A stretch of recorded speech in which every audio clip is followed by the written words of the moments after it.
Hi Year 6, welcome to our science topic, and in this topic we're going to be looking at evolution. We're going to be looking at for the next few lessons. It's going to be linking with our English starting from next week, the art you will have done yesterday, and various other topics that we're going to be looking at. So we're going to be starting today looking at adaptation, and we're going to identify how animals and plants are adapted to suit their environment in different ways. Okay, so by the end of this lesson, we're hoping that you will leave with an understanding that living things adapt to their habitats, i.e. where they live. They have special features to help them survive, and you'll be able to name ways in which animals, plants and humans have adapted to environments. So adaptation. Today we're going to be learning about the word adaptation. And this means how an animal is suited to where it lives. It has adapted to where it lives. So we're going to have a look at this duck here. Can you describe the duck's environment? Where does it live? And what characteristics help it to survive? So what I'd like you to do in your book or on your page is write a couple of words to describe the environment where the duck lives. And then can you write down any characteristics or features a duck has to help it survive? So I'm looking, for example, one of the features might be the webbed feet. How might that help it to survive? Pause the video now. Okay, so we have the webbed feet here. We also have here quite a long beak which allows it to hunt for food, allows it to get the fish. We also might look at the feathers. Maybe that keeps it warm. Maybe that allows the water to drop off of it. All the different features. So did you think of any of these? So for the environment, we've got wetlands, ponds, lakes. It's very wet, cold and muddy. Lots of long grasses and lots of insects and other small animals. That's where it tends to spend its time. That's its environment. Its characteristics is that you've got feathers which help it to float, fly and stay dry. Long beak for grabbing food, like we spoke about, on land and in the water. And we've got the webbed feet to help it swim more easily. So let's have a look at this environment.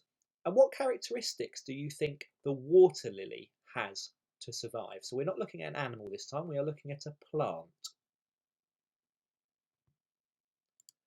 Okay, so the environment this time is we've got ponds, lakes, maybe slow-moving streams and rivers. Again, it's wet and cold.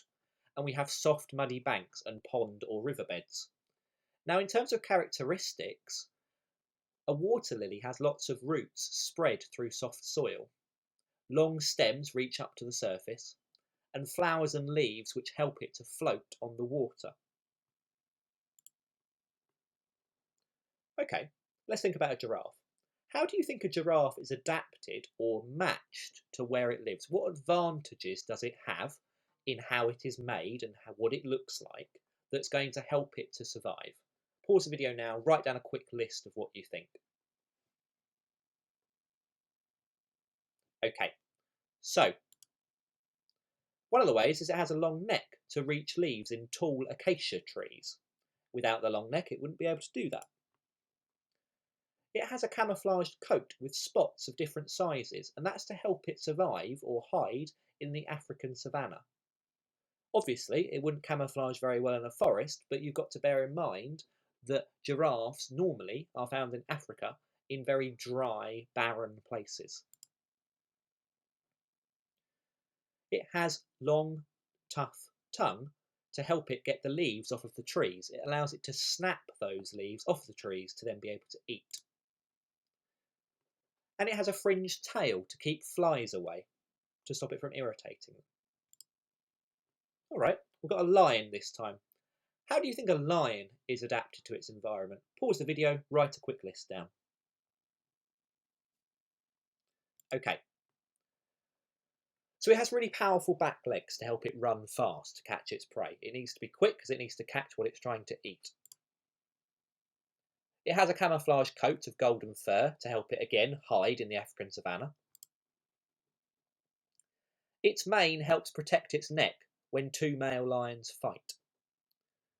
The mane is this part here around its head. And it has excellent eyesight. Eyesight? It has excellent eyesight for hunting at night. Here we have an African rock python. How do you think it's adapted? Pause the video, write it down. Okay, so with no arms and legs, it can slither through grass and rocks silently to creep up on its prey, so it has the element of surprise. It can stretch its jaw and skin so that it can swallow animals much bigger than itself. It has long curved teeth that can be used to make deep wounds in its prey. And it has a long body that can wrap itself around its prey and squeeze it to death. So it's got lots of features here that allow it to be excellent at hunting prey. Okay, these video links will be posted on the blog page for today, and hopefully they will work a bit more successfully than the BBC link I posted up during our English lesson the other day. Based on that, can you write down what your definition of adaptation is? Because that's one of the most important parts of this lesson, is for you to understand what that word means. And then your task for today is I'm going to upload these two sheets. The first sheet here gives you two different animals and a description. You need to say what unique characteristics a zebra has, what unique characteristics a leopard has, what they have that are similar, and then pick one of the zebra's characteristics and say why that is advantageous for them, i.e. why that's good for them, and the same for the cheetah.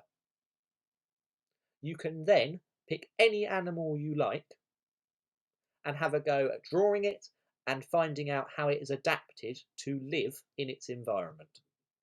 But the minimum is to complete this sheet. This is your extension. I hope you enjoyed this lesson, and I hope you have a lovely weekend.